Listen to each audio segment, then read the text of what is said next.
There's no better place to be. Two Midwestern Gen Xers emotionally stunted. Subtlety was not part of our upbringing. So here we are in all of our glory, country crocked. I can't believe it's not better. Hey, Ange, how you doing? Doing great. How are you doing? I'm doing good. Kind of excited about this last episode to close out our first season. I've already got feedback and from people, and they're like, "Oh, when's the next season coming?" So that made me feel really good. And I'm like, "Oh, great! Now we're really gonna have to sit down and brainstorm all of our topics." But we got a really good episode today. We said what we said. I think it's perfect. It's perfect. We owned it. We told the truth and I'm glad we got it out. What about you? It has been a really healing season for me in a way that I wasn't expecting, and, um, I'm really I feel like you and I have gotten a lot closer, and your mom and I have gotten closer, and, I'm learning to appreciate so many more people in my life than I used to because I'm able to recognize those green flags and the small things they do for me. And even if that small thing is just being a safe space or a kind smile or, like a tiny affirmation like that, that is a major win, in a life that's just been full of stumbles and setbacks. But, yeah, I've been getting a lot of good feedback too, like, wondering, like, what we're gonna talk about today and, what we're gonna talk about next season. So, everybody's been sitting on the edge of their seats just waiting for me to shit talk my ex-husband, so I'm happy to say, like, I'm ready. I'm ready to dish. Wait. What? Popcorn. Get out of here. You know better than Just that. kidding. We're not shit and talking your ex-husband. Look, Psych, folks. folks. Look, he is the father of my 4 beautiful, amazing children. We co-parent very well together. I have a lot of respect for, his current wife, my children's stepmother. He's just not gonna get talked about on this podcast, That would be a different podcast behind a paywall. But, no, but, there are people that I don't talk about on this podcast out of respect for where our relationships are and out of respect for where our relationships aren't. And I realize that when you leave things unsaid that people try to fill in the gaps. They're like, there must be more to this story. There must be more to this story. That ain't always the case, man. Like sometimes like we just want to keep our peace. And if my ex did have his own podcast, I think very reasonably he could get in front of a microphone and say, Angela was not always very respectful toward me. And that would be 100% the truth. And he could probably even get in front of that mic and say, there are times where Angela was outright disrespectful to me. And I own that. And I'm apologetic to him for that. But, we've moved on. I'm glad you cleared the air. And for the record, as your cousin, knowing your ex-husband, I'm not gonna shit talk him either. I will say that, it takes 2 to tango in every marriage, and, I have friends. I have multiple friends who are divorced and co-parent, and when you can co-parent successfully like you guys are doing, that's great. And that's all you can ask for. And so I commend you. Hats off to you. I don't know if I would be a good co-parent, but hats off to you. You've done a great job. Well, thanks. Yeah, but yeah, just to wrap up that thought, just because someone doesn't get talked, that's not just him. That's anybody. There's so many people in my life that I love and respect that don't get talked about. Just because they don't Absolutely. get talked about does not mean they contributed to my trauma or were a part of it. So like if I don't say it, if you don't hear it out of my mouth, don't make that part of my story. Like that's all I ask of you guys. Absolutely. I agree. Well, Angela, I am really excited, to end this and yet look forward to the beginning of our podcast. The feedback has been great. I had a phone call the other day from a lady who's like, "You guys are my morning commute. I love your podcast." And it's like going to therapy. And I mean, I was very flattered by it. And then talking about their own experiences that they've never told anyone about has been really, and they're telling you and I. And I am so like, I'm flattered. I am humbled. I never once, when I got the thought to create this podcast and I reached out to you, I first of all, I didn't know you were going to be willing. And second of all, I didn't know the success behind it. And because I wasn't looking for any success out of it. And then third of all, I didn't realize the most important thing is how many lives you and I were going to touch. And folks, if you're out, to our listeners, thank you with the biggest heart of gratitude from Angela and I. Thank you, thank you, thank you. It's been overwhelming. The love, the feedback has just been overwhelming. My gosh, we're in streaming in 20 countries across 5 continents. Like, can you believe that? We're in That's North and awesome. South America, Europe, Asia, and Africa. So if you are in Antarctica or, Australia, I don't know what's Where holding up you the show. at? Where you Yeah, at? where are you at? You create that Before Spotify account, log in, man. Like, are you guys not please. traumatized? What's going on? Yeah, well, it is kinda, I mean, Antarctica, I don't know how, but no, we won't go there. But I I wanna take a moment too before we get really, really started here, and I wanna thank you publicly. Um, I wanna thank you for being willing. Thank you for being vulnerable to share this story. It's been, a thought in the process, for a while, and to see it come to life, and to see. I don't know if you see it, and maybe you correct me if I'm wrong. I noticed it in myself, but I noticed in you too. It's just a change. I mean, we were already starting the healing process. We've been, you've been going to therapy. I've been doing counseling. We've already been on that road.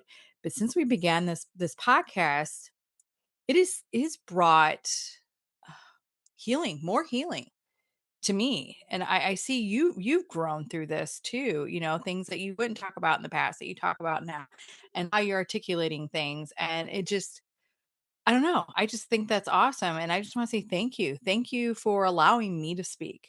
Thank you for allowing me to feel heard, and for just making this come to life like you have. And folks, Angela does the majority of the work on this podcast, because I do not have that mechanical brain, you could say. She does most of the work, and it would not be as successful as it is without her. So thank you. Thank you, dear cousin. I love you. I love you, man. Ugh. I love you too, man. I just thank you. Before we started this podcast, I had been on like a 330-day Duolingo streak, where I was averaging 3 hours a day on Duolingo. I'm up to level 90 in Spanish, and I'm pretty proficient in Italian and Portuguese. And like I was getting kind of burned out on the Romance languages. So it was a nice little brain break. Um, No. if you want to think about like the trauma realizations as a brain break. But I think I was searching for something, like I was bored. I was trying to process something. My brain always works in overdrive, but at one point I had to sit down and try and figure out like what need was I trying to fill here, like why did I have this voracious appetite for learning, like I was craving something, I was missing something, like my brain wanted to work. And you gave me something to focus on that was important, not because it was venting. Like, I don't think what we were doing was trauma dumping. I think it was naming things. Like, we spent this season naming. Like, we learned how to recognize different things and identify them. And we use that to study and talk to other people and connect and grow. And we wouldn't have had the space or wherewithal to be able to do any of that, without this dedicated time every week, like this really a commitment to each other, like we are committed to each other several hours a week to talk about this and process it together. And that's what's been meaningful and impactful for me. And I think that's what precludes a lot of trauma survivors from working through their issues is it is heavy and it's fucking hard to do by yourself. Yes. And Yes, it's it been is. hard, like we've been upbeat on this podcast, but like cameras off, Kendra and I, both of us, like we've broken down a couple times. We've had some really hard days. We've had some really hard weeks. Just finding stuff out, interacting with different people in our lives and figuring out the dynamics of a relationship. It is hard, but we're doing it together and we can lean on each other and we can support each other. And we helped each other find each other's voices. And I realize not all of our listeners have that, but, I sincerely hope that people are listening and able to relate to us. If they can't talk to somebody else, they can hear us talk about all the things that we've struggled with. And they know that they're not stupid. They're not alone. They're not weak. They're not any of those things. They've just been through it. Like we're just a couple of women who have been through it, who are being vulnerable for you guys. Yeah, I agree, Angela. These topics have been really awesome too that we've spoken on. So when I envisioned this podcast today, I want to do like a quick recap. I wanted to see, and kind of ask you some questions that you weren't going to be prepared for. Nothing bad, promise, because I know you don't like surprises like that. Your planner and your thoughts, but I'm a fear changer. Wait, fear changer. I you're fear change. I'm a changer of fear. changed. I don't know. I don't yeah, it sounded about right. Uh, So I wanna ask you some stuff here. What is the scariest thing this season that you admitted on the mic? I think the shame episode was really hard for me. Um, it was hard, and I think it was hard on you. I think it was hard on the people I love who support us, to listen to. It was really hard, and it was therapeutic for me, but, again, it was the naming. It was calling out what shame is and really being able to identify the root of it. It was extremely difficult for me to describe how my father was able to manipulate me as a child. Um, that put me in a really hard headspace, back to where I was having like visual flashbacks, olfactory flashbacks. I could smell his cologne. That is one of my triggers still. I can't smell my father's cologne, and I'm not going to tell you guys what it is because we are safeguarding our TMI information. But without being able to identify and name triggers, I wouldn't be able to manage and circumvent them. I mean, like, I feel like some of your tough moments have been off camera. Is there any episode, where you kind of logged off and you're like, oh God, God, I just want to go crawl under a rock. I think it was, the second episode we did, I'm trying to remember back because I do listen back, because we try to go back so that we can go forward, in our discussions, but it was like the episode where you were telling me that your parents, were constantly not just about me, but about your, even your dad's sides, your cousins, and how we were all liars and we were trouble. And that really hit me hard because that stigma and that label was created for me without, before I was even anybody, before I even was had a definition of who I was already characterized by your mom and dad, and that will forever, like I said, I've forgiven, but that will forever be something I will never forget because that followed me. And because of them, I had to always feel like I had to over explain. I had to, um, even going into teen and adult years. So that really bothered me, that episode. That was a hard one. so do you find yourself like getting defensive or kind of angry or ready to throw bows when people kind of don't take what you say at face value. Do you get into like, Yes. bitch, I said what I said, like, why are you why are you Well, I asking don't me say again? bitch. I say what I said, but I do get aggravated or annoyed by it. Not as much anymore because I know now my worth.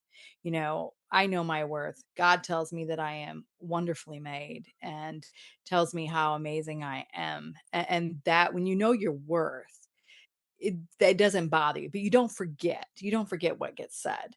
You could tell people. It's like that's why I don't understand. Like when I watch these court cases and like going through court with my mom and stuff, and sitting in the audience or what I don't know if you call it themselves an audience, but just being a spectator. And the judge says, detract, subtract that from the, retracted, I think is the right word. Don't Redact. redact. There you go. Redact it. Yeah. Act like you didn't hear it. And I'm thinking to myself, I cannot be in a jury because I'm not going to redact nothing. If somebody says something, you heard it. Like they To said be what like, they fry the son said. of a bitch, fry him. The electric Right, chair. yeah. Oh, and I pretty much did, but I'm just sitting there thinking like, but that's life though too. Why do you really think people forget and redact stuff? No, they don't. And I don't care how holy you think you are, or how church going you are, or how in the Bible you think you are, you don't redact things. It will stick with you. You can react differently towards it, but you're not going to forget it. Um, what was a moment that you almost didn't record that you were glad we did? I think that whole spiritual gaslighting episode, you know how Oh I my felt gosh. about that one? Yes, that's one of my favorite to be honest with that is one of my favorite episodes. It really is good.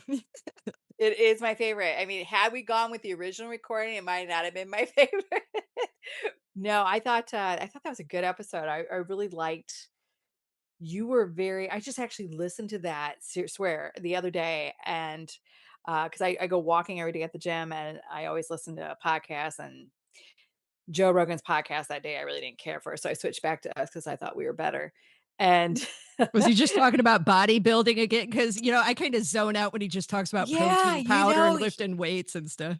right. He's kind of like, I don't know Although if where he's he was listening, I going. love you, Joe Rogan, Right, right. If you're listening, we love you. But yeah, you're getting a little off on some things. Like it's almost like you're not I don't wanna call him selling out, but it's almost like he is, and that always makes me sad when podcasters sell out, but, so I listened to our spiritual gaslighting episode, and I was like, "Wow, that's a really, really good episode." Because I was hesitant about that too, Angela. I was hesitant about recording that, and I know you kept putting it off. You're like, "No, not yet. No, not yet." And then when we did record it, it was like, wow, it was powerful. I really thought it was powerful. Given the topics that we've discussed, is there anything that you feel, even in those topics, that you think we'll revisit next season that you might still be struggling with? I think we could probably do a whole season worth of shame. I That agree. is something that never goes away. I don't wanna dwell on that episode, but, I think that is one that's gonna get flushed out some more. We're gonna talk about boundaries today. I think that's a topic that, is dynamic and can, can really keep going on and getting explored in different ways. Something that I still struggle with is self-confidence, and, we've touched on that, you know, thematically throughout different episodes, but we haven't really explored it as a central theme. It's just kind of been an offshoot of the stuff we were talking about. So, I mean, I struggle with self-confidence a lot. And it was actually kind of eye-opening to me listening to Neela. And wait, let's just take a second here. Can we gas up Neela for a second? Because she was like an Yeah, for outstanding sure. guest. Great. She's a great speaker too. I wish, I hope one day you can see her speak. I hope she continues to do it. I actually met Neela. I forget how we met. Through our kids, kind of, I think. Yeah, PTA or something like that. PTO, whatever it was called. And I was doing an event about maybe 7, 8 years ago for sexually abused children. And we were raising money to do a horse camp. So we did a fashion show, and I wanted to bring in some really special speakers. And I actually had brought in Neela, her dance studio, to perform a dance for us. and it was, oh my God, so, so, so moving. That her girls put together that I forget the song, but it was just moving. But anyhow, she's like, I'll speak. I'm like, oh, okay. I was throwing, I needed a speaker last minute. I'm like, absolutely, sure, let's try it. I had no idea. And she got up there and I was like, holy cow. I didn't know her story until then. And I did, and how I mean, the room was packed. We had a big ballroom, it was packed, and she just, without hesitation, and she captivated us all with her story. And she captivated me the other day when she visited us on our podcast. It was really awesome watching her speak and listening to her. She exuded so much confidence, and I know what sits under that layer, and just that outward confidence and the support really that she showed both of us, the solidarity by being on our podcast, that was supportive to us. So, Neela, if you're listening to this episode, thank you so much. We hope you come back. But, Yes, thank you, I thank was you. listening to her, and it's so validating. She touched on a lot of things that you and I have talked about, and just even just me and you, like, hearing her, like, we know we're not alone, like, shit, like, here's a woman who's got her stuff together, and she feels the same way. So it makes me feel less stupid, less like I don't have it together. But there was something she said that we haven't talked about where I heard her say it, and it was like my light bulb went off over my head. I had my little epiphany. And she talked about being insecure with her physical appearance, and the things she had done and the thought she had put into it before, as a means of becoming more confident. And I kind of ruminated on that a little bit, Kendra, and I've gotten feedback for many, many years, people either suggesting that I put too much stock in my appearance or even outright saying that I'm vain, you know, um, that's been weaponized against me, by even my mother, just looking nice to go out, like I must be out looking to to perpetuate my promiscuity, must be looking for a piece. But I've been thinking about it since Neela said that, and listeners, we didn't flush that out too much, but the thought I wanted to share with you, Neela talked about being performative and being in control of the room. And, really, that is about managing the outcome. It's about managing the mood, it's about managing the outcome. And so, when you're being performative, when you're being bubbly, when you're being a people pleaser, um, it only stands to reason that being like physically attractive, like appealing to the eye, also kinda helps with your image, and, like, maybe that sounds funny to, like, people who haven't been through it, but do you know what I'm talking about, Kendra? Like, if you look nice, if you look pleasant, if you're if you give people something to compliment you about, or even if you're a child, when you're still a child, if you present yourself in a way that reflects uh, proudly or kindly upon your parents, then nobody was giving you trouble. Like if you're playing the piano, if you're playing the cello, if you got pretty hair, like if you smile all the time, if you're a pretty little girl, who dances when they say dance, like then people are happy with you, people are amused with you. So happy, amused people aren't yelling at you, they're not beating your ass, like they just want you to keep earning them tips. I never dressed, I guess. I always, if when I do dress up, I dress up for me. It was always for me. So I never looked like, if I felt, I'm a big comfy person. I have been even when I was younger, even when I was like size 4, I'm a comfy person. So I've always, whatever made me feel comfortable, I never considered like, so that's why I never understood like when, like what you just said, how even your mother said stuff to you. I never understood why people say that to other people. Like, look at the way that person's dressed. Now, unless you are literally showing your butt cheeks or something, okay. But like just getting dressed up, putting makeup on, doing your hair, putting a nice outfit on, that is, I wish people would understand that is for most people do that for themselves. I I think know it's some taking pride in your appearance, and I don't think that's Yes. inherently wrong. It's showing people that you No, care enough to, it's present not your best vain. face to the world. It's not vain. It's not vain. It's making yourself feel good. And if that's something that makes you feel good, then by all means, folks, put on your makeup, get your hair did. Angela got her hair did today and it looks I did get my lovely. hair did today. And I'm complimenting you. Yes. And she's not Oh, vain. let's She let's didn't. shout out to, my hairdresser, Jenny. Good You job, you do Jenny. a Good job. fabulous job. Thank you. Yeah. I am just can't travel 1,000 miles to come get my hair done by you. I love my hairdresser too, so I really do. I've had the same hairdresser. She's been a dear friend of mine, so I've had her for years.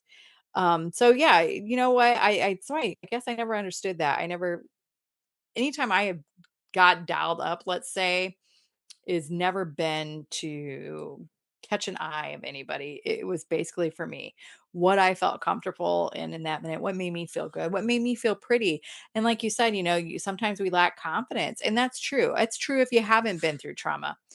People lack confidence. And if getting a little dialed up gives you a confidence boost, then by all means, get yourself dialed up. What is something, Angela, that trying to word this correctly, what is an unexpected gift you received this season? Like an unexpected gift, like courage, extra courage, or just proof that you're not broken, proof that you're not alone. Proof, what is an unexpected gift that you personally got from this podcast? I got to see how my man shows up. Woo-hoo. And boy, did he ever. He's kind of like our, what do we call him? Like our backstage He's like our production assistant, yeah. kinda. Yeah, Jimmy, we are giving you a title. You are a production assistant. I appreciate him. I appreciate the feedback that he's given us. It's helped me. It's helped you kind of talking to your mic. Listen, Kendra, he sends me reels about CPTSD, childhood essay, ADHD, autism. He is amazing and empathetic and so supportive, and, my goodness, I knew this beforehand, but I didn't know the depth of his love for me, and I really feel it. I feel like it's a not a pool that I can dive in, like it's an ocean, like I can look out on the horizon and I don't know where the end is, and I don't care if a wave just pulls me out into it. Like I am so happy and love and just and wrapped in this support. And my God, I don't know if I could have gotten anything better out of this season, honestly. That's awesome. That is, I don't know. I guess that's a reward for me as well, is to know, not that I worry about you, but I always worry when people are, because you're so far away from family. And, so for a few years there, I was just like, oh my God, she's so far from me. I can't just go knock on your door and bring you soup, if you're not feeling good, or I can't like just go give you a hug when I wanted to. So it does make me feel like I can take some ease. It's like I can lay back a little bit, take You know, you off my Jimmy's worry. got this, man. Jimmy's got this. Take you off my worry plate. So, thank you, Jimmy. Thank you for loving Angela the way she deserves. Thank you for showing up. Um, I believe everything happens for a reason, Angela. I really do. And had you not gone through your life the way you have, Jimmy wouldn't be in it today. And so Absolutely. I think that every heartache that you have experienced the last few years and stuff, it led you to this. And this is one of your greatest joys. And it's a great joy for me as well to see you so happy. You know what he said to me? Like, I don't know, it might have been like 6 months, 9 months into our relationship. I said, "Jimmy, where have you been all my life?" And he didn't skip a beat. He said, "Angela, I wasn't ready yet. I was cooking." He was cooking. That He is a was young cooking. people. Yeah, it's a young people saying. What does my son say to me? He goes, he says something to me there, and he's like, "Let it cook." And I'm like, "What? Like, what do you mean, let it cook?" And that's, I guess, their phrase nowadays is, and in he probably hears that too. It's let it cook. Well, now Um, that it's been almost 3 years, I'm like, "We're about to burn here, Jimmy," you know? yeah, right, Jimmy. I need to be a bridesmaid, maybe maid of honor. I like, it's been a long time. I would really like to do that. Just if you want to fulfill my wishes, but no rush, no, not trying to push anybody. We did have a listener call in and talk to me, and they loved hearing us talk about minimizing. She said that it gave her permission to stop gaslighting herself. And I was kind of like, huh? What do you mean gaslighting yourself? And it really, some of these topics that we have talked about, like with minimization, I don't realize how other people perceive it until we get the feedback. And it's really, I'm learning. I'm learning from them. I didn't realize I had to look inside and say, hey, do I gaslight myself? And sometimes I do. And so I really thought that was a cool thing that she said, It's a she hot also take. it was a hot take. It was. And but that goes to show you it's just like reading a book, you might get something different out of it than I get. Just like the Bible. I'm a Bible thumper. So if you read a scripture, I read a scripture, we're going to have two different perspectives sometimes. Well, you know Um what I'm thinking, real quick, as you were saying that, I thought there's a flip side to that coin. I think abusive people gaslight themselves too. Uh, Ooh. yeah, well, okay, Yeah. I'm thinking out loud here, but abusive people gaslight themselves too, like, because, they have to convince themselves that either what they're doing isn't bad or, that they are acting, in everyone's best interest, that their intentions are good or altruistic or pure. I think they have to convince themselves that they're not bad or else, like the shame, the remorse would be all consuming, it's difficult for people to hold 2 things in their head at the same time, right? Just like it's hard for us to hold, like a like the shame in our heads, like they feel shame too. Well, hopefully some of them, like I imagine some people feel shame over the actions they have, and like it's almost like they have to push that shame out or it's going to be all consuming. Right. Yeah, I never even thought about it that way. Huh. Look at what we Yeah. look at. I love that. Yeah, I like where conversations Learning can out come from. loud over here. Learning Country out crock. loud. Look at there, country crock. I also, like this season too because our pain was made valid. And I think that was one of the biggest things for both of us was validation. I know sometimes we seek it for other things, but I really, for me personally, I've been seeking and I didn't realize how hard I was seeking validation for our story. Like just this happened. I'm not crazy. Like Neela said, you start to think you're crazy. You start to think, did I come up with this? There's no way. I mean, who would want to come up with this? And so that's what for me, it's been that. It's validation, long time coming, and I've really appreciated that. So, I know you wanted to touch boundaries and healing. I wanted to touch a little bit because I think healing and boundaries go hand in hand. They're both revolutionary acts. So let's go into boundaries, Angela. What did you want to discuss on boundaries today on our closing popcorn episode? You really committed to that joke. I appreciate it. Yeah, right. I've even got kernels stuck in my teeth now, and I'm eating popcorn because it's sitting here staring at me. You're gonna have to floss later. I wanted to talk a little bit about why setting boundaries is so hard. Like, why do we feel like shit setting boundaries? Like, why isn't it easier to just say like, no, I don't like that, or no, don't do that. Yeah, I used to think boundaries were hard to set, but after a couple incidents in my life, especially the past couple years, super easy. Super easy for me. It's kinda like the cold turkey thing for me. I know that we're different in that aspect. I am literally picture a light switch on and off. It's either I'm on or I'm off, and there's no flickering. I don't flicker. So for me, like when I used to smoke, boom, I quit the next day, never touched it again. Used to drink, boom, quit it the next morning, never picked up another drink of alcohol. And with boundaries, I think originally it was hard to set boundaries because I used to be that person when somebody would come back and apologize and be all like super nice, like, okay, well, maybe God changed them, you know? Now it's like, no, even if he does change you, just stay over in your own lane and I'm gonna stay in mine. So boundaries have become quite easy for me. I think boundaries have been hard for me because I crave connection. Like I craved connection so intensely. We did talk about that. We talked about like that earnest yearning for like a romantic love or a deep Mhm. friendship, and just seeking that from everybody and almost like being treated like a leper, because any kid coming at you with that earnestness, you're like, ew, go away. Um, but, like, I crave that connection at all costs, and so it's almost like I was willing to let things go because I was so afraid that if I set a boundary, that people would leave. Like, that boundary would be offensive to them, and they'd say, "Well, I can't work with that, so, like, I guess our friendship is over."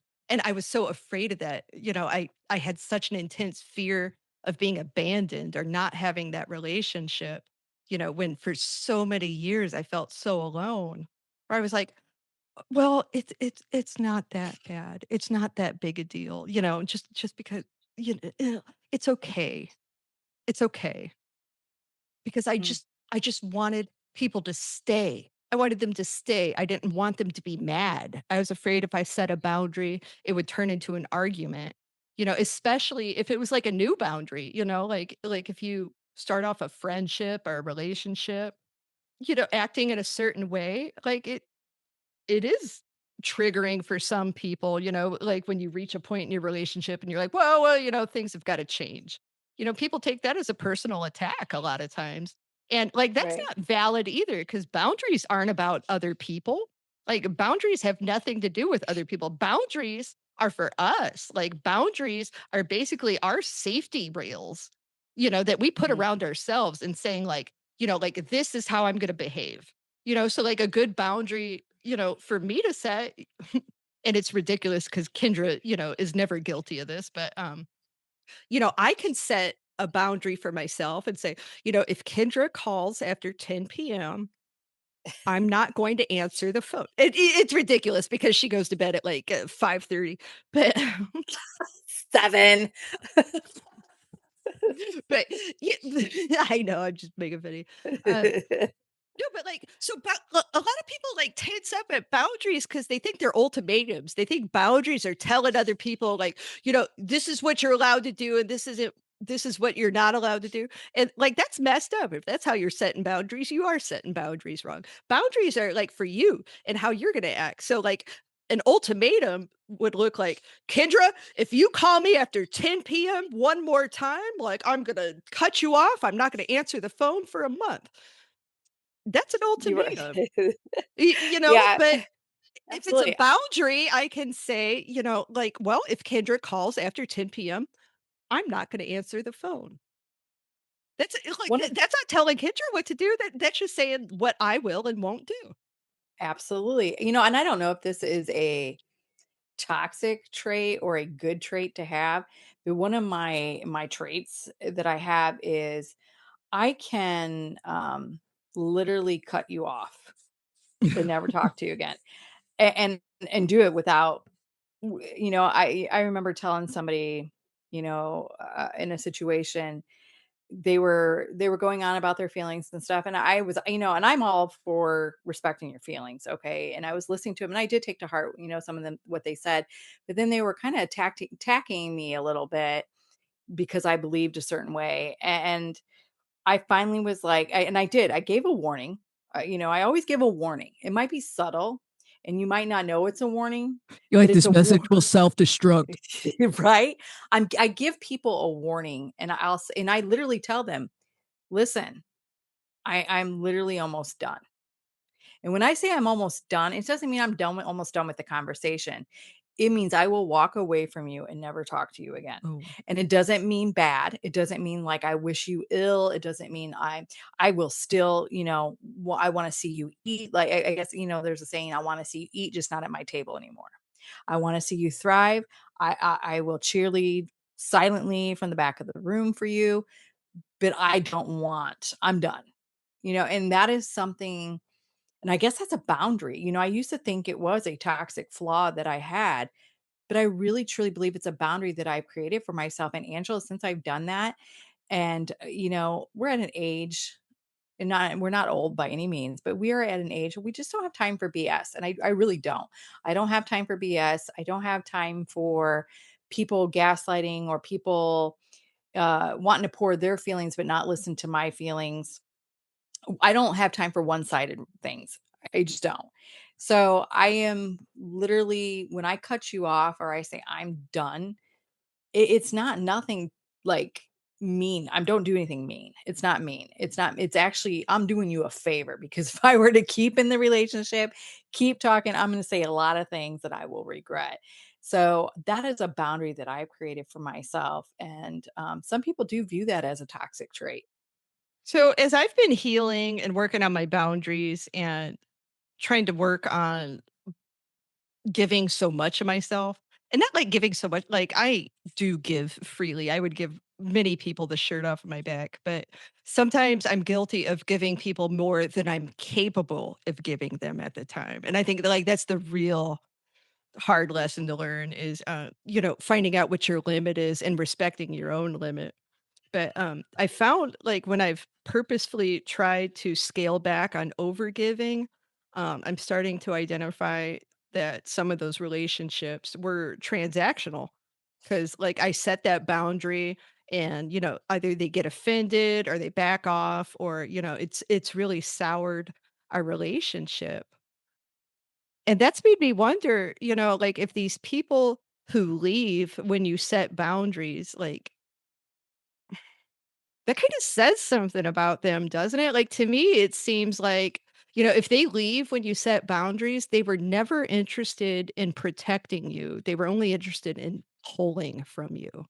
Absolutely agree with you. I've said, like, if I'm not done with you, and I've just set some boundaries as far as emotional boundaries, as far as what I allow, what I don't allow towards me. I have found that, people they take it so defensively, and but in retrospect, I've done the same thing. I've had friends that have set boundaries that I didn't understand and have possibly reacted. I don't remember, but possibly reacted that way, like kind of felt a little offended, felt a little attacked. But it wasn't that they were attacking me. It wasn't that they were like saying, "Oh, I don't want to be your friend." They were protecting their peace. They were protecting something, that they were going through maybe at the time. And so that's helped me realize it for myself now. This is in the past, and now that I'm seeing that for myself and setting those same boundaries, now I understand those people better too. Like, oh wow, that's why they remained happy. That's why they, things rolled off easily off them, is because they had boundaries set. So, I think we've all been guilty of that, though. I mean, on both sides. We've been the person that's maybe crossed that boundary or took it the wrong way, and we've also been the person setting the boundary and having people cross it. Well, isn't it kinda unfair when people get mad at you? Well, I don't know if this happens to you, like, people get mad at me, they're like, "Angela, like, you're always crossing boundaries, you're always crossing boundaries." I'm like, "What are the fucking boundary like, you never told me what the boundary is, why do I have to guess what your boundary" maybe that's an autistic thing, like, I don't know, but, like, there's these unwritten rules everywhere that I'm just inherently supposed to know, and then people get mad at me, like, when I break said rule, and I'm like, "Where are the rules posted? Like, show me the sign." Right. I wish people, I wish we did have we had to wear a badge that said this and this is my boundary. This is what I'm like. It would, but you know what? That's life. "Hey, Yeah. Yeah. I'm Kendra. You're right. I don't like popcorn. I've been traumatized." Like, we just make it Yeah. into, like, a welcome chant, they're like we go around like Right. a Right. camp circle. But you know what? That's the fun of life, though, too, is learning all these, learning those boundaries, learning those things. I've had to learn when I've crossed boundaries, and there was no tall tale sign that said, "Hey," there was no line. I'm picturing a tripwire, and I'm walking across that tripwire, and then I didn't see it. And so that's why a lot of times, I am pretty vocal, and I think you are too. And I think it's due to everything we've been through in our lives. I am very vocal, even in new friendships or new relationships, very vocal. What I accept, what I don't accept. Like when we do girls outings and they'll start talking about, oh, let's go to this winery, and I'm just like, I don't drink. Like, I'm very, very forthcoming with who I am. I am a believer in Christ, but then people get mad at you because you have that boundary in your life, and you're like, I didn't tell you you couldn't go. I'm just saying I'm not going, and I don't want it brought to me, or those lifestyles brought to me. So that's, those are the things though about life that are interesting and that we're going to learn from. And, I had some boundaries crossed last year that people crossed with me, and I think I crossed with them. During, I know we talked about my daughter's wedding before, and that's why I'm bringing it up, because we've talked about in the past. It bothers me at the time, but now it's like I've learned a lot from it. Looking back at, maybe I should have really drew the line in the sand, or maybe I should have made the trip wire more visible to somebody, and, and ditto to them as well for me. So yeah, I don't know. We can't wear signs. We can't wear, like, this is what I don't want you to cross. But that's how we learn who's for us and who's not for us. That's how we learn who our tribe is and who's not. And you have to test that. People are going to cross your tripwire, and as soon as they do and the bomb goes off, you're like, oh, yep, you're not going to be one of my five. You're not going to be in my circle. And that's how learning. Sometimes that learning is annoying, but it's also kind of fun at the same time. Have you ever had people try to guilt trip you after you set a boundary? Like, what, Kendra? Like, you've really changed. Like, you used to be a lot of fun, but like now you're real square. Like, what is up? Abso-freaking-lutely. All the time. All the time. It's or they'll throw it in your face. I don't know if you've had this, Angela. They'll throw it in your face and say, well, you used to do that. So why are you judging? And they turn into, now you're judging because of a boundary cross. I don't judge. Listen, folks, if you are out there and you're listening to our podcast, We've been there, done that all. yeah, I've been there. I've done it all. Literally, well, not all, Well, not but all of it. I've done a lot of shit that I shouldn't have done. And that's why I can sit here and tell you, I've been delivered from it.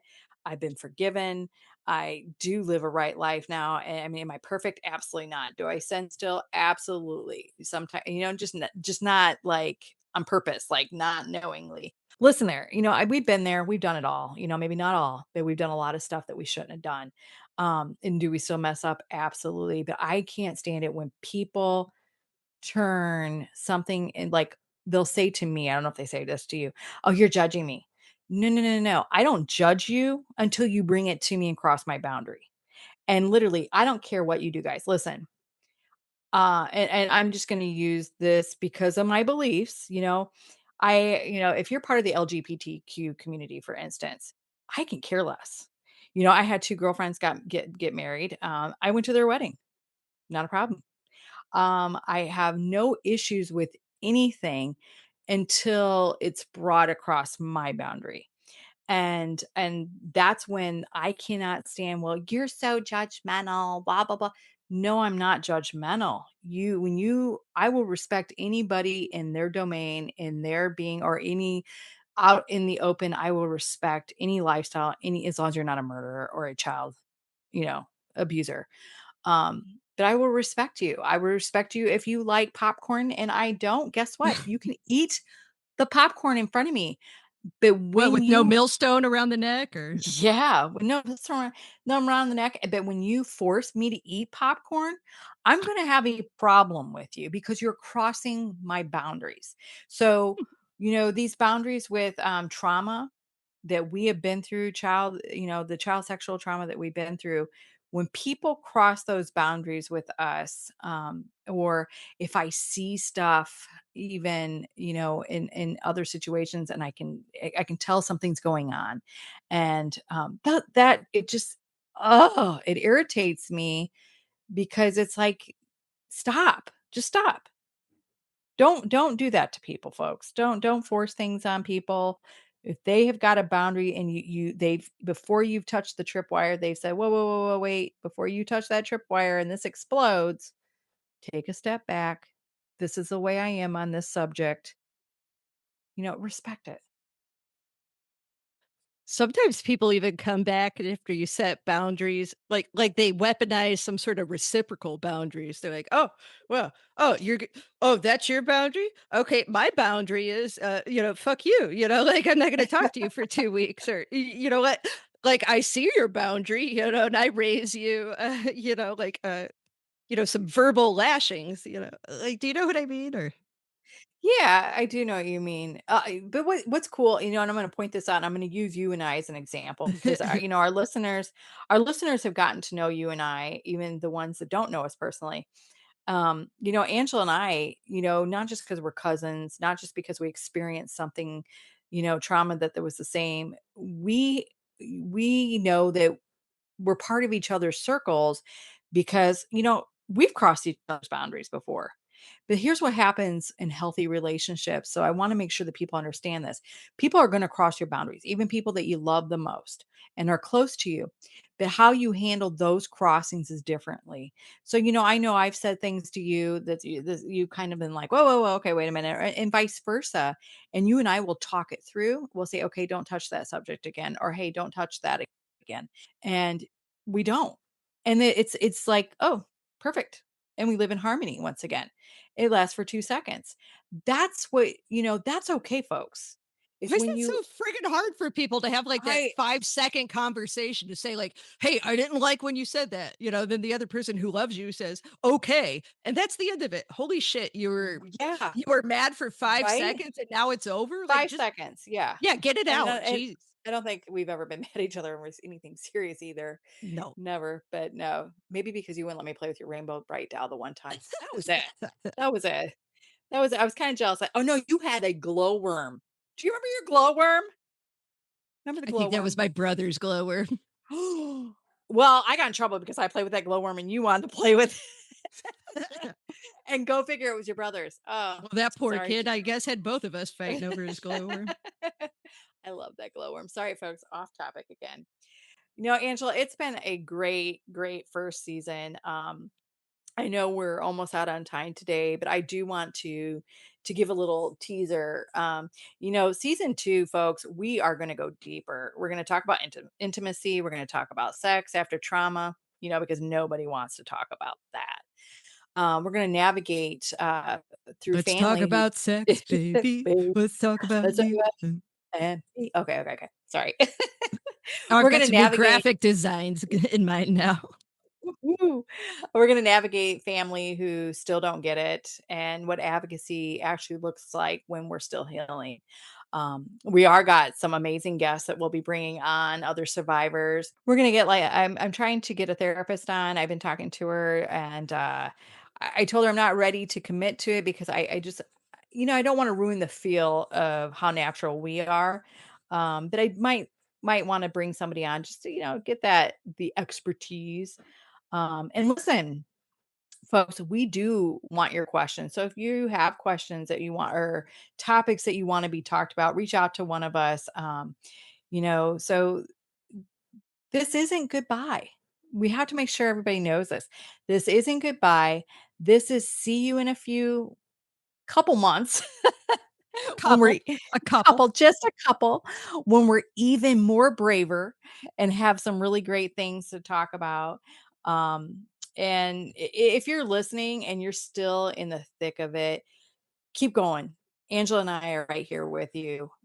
So that's I don't know, Angela. I'm kind of sad that we have to take a break, but we have to. You're going to be traveling. I'm going to be traveling. We're actually going to be traveling a little bit together. We'll A be little meeting up in bit. person. Meeting up in person. Maybe we might do a recording of that. But you won't get it until next season. So I want to keep this energy going between my beautiful cousin and I.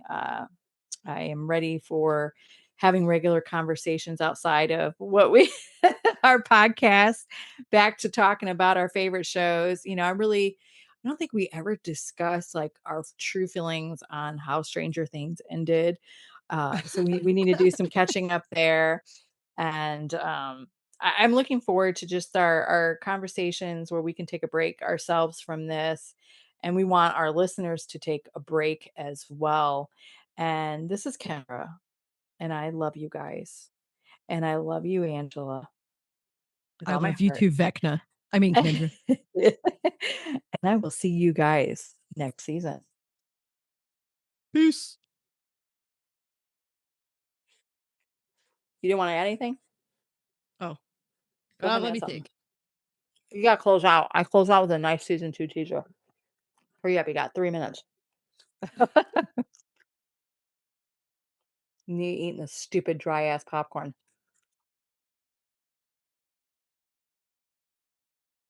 I guess my closing thought, let me just read right from my notes, instead of just trying to glance at it and paraphrase frantically. A lot of what we thought were relationships were actually transactions, not money, but effort, attention, over explaining, over giving. We were paying to be safe, paying to be understood, paying to stay connected. And the second you put a boundary in place, well, that's when you stop paying. And when you stop paying, you find out real fast what the relationship actually was because the terms changed. And not everyone's always okay with that. But if the relationship only works when I'm the one over giving, it doesn't actually work. Well, Angela, I got one more thing I wanted to add. I forgot because you said you look at your notes. I just want to say we said what we said. In season 2, we're saying even more. Yes. So, listeners, you are out there. You're in 20 countries, you're in 5 continents. Thank you. I encourage you to check us out on our social media pages. We're showing our videos on YouTube as well. When you like and comment and share our posts, even privately in messages, I know some of you want to stay private. Maybe you don't want people to see you interacting with a trauma podcast page. We get that. You don't want to advertise that shit. But, any kind of interaction you have, even if it's just a share to a private message, that changes our algorithm. It increases our reach. And, if you're supporting, if you're a friend, if you're out there listening, that's how you can help us. That's how you can show support. You can increase our engagement and just help us reach a larger audience because from what I understand, man, we're touching hearts and hands, all around the world, and get a little verklempt thinking about it. But I'm not getting verklempt thinking about saying goodbye to Kendra because we're still going to talk all the time, and we're going to have some fun little videos, short little clips that we'll post to our social media pages in between season, just to make sure you guys don't forget about us, like our trauma's not going anywhere. So listen, dudes, like we said what we said. We'll see you next season. Love you. Bye. Perfect. Jackie like burnt you out. That's an ass. That's an ass. No, that was good. That was good. It'll be nice to take a little break from this. But yeah, we'll talk all the time, of course. So here we are in all of our glory, country crocked. I can't believe it's not better.